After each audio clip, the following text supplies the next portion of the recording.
Você sabia que Caxias do Sul possui 29 conselhos municipais que servem para elaborar e controlar a realização de políticas públicas de diversos setores do município? Um deles é o Conselho Municipal de Mobilidade. O órgão foi criado em dezembro de 2020, substituindo o antigo Conselho Municipal de Trânsito e Transporte, criado em novembro de 1997.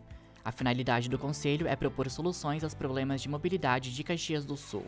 É o responsável por contemplar matérias relacionadas ao tráfego nas áreas urbanas e rurais do município, e também sugerir preços da tarifa do transporte coletivo da cidade. Ele é um conselho consultivo e auxilia ao poder municipal, poder público, ao senhor prefeito, né?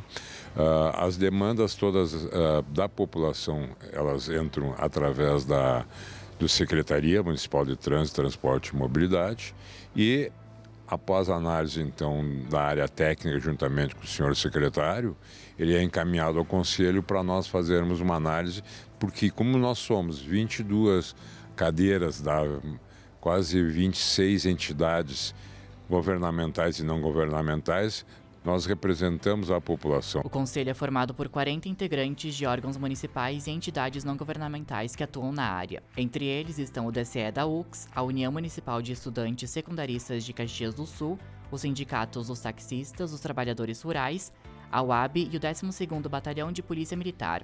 O presidente é eleito em sessão plenária. O mandato é de 2 anos. Na realidade, ela pode participar, é aberto, não é fechado, né?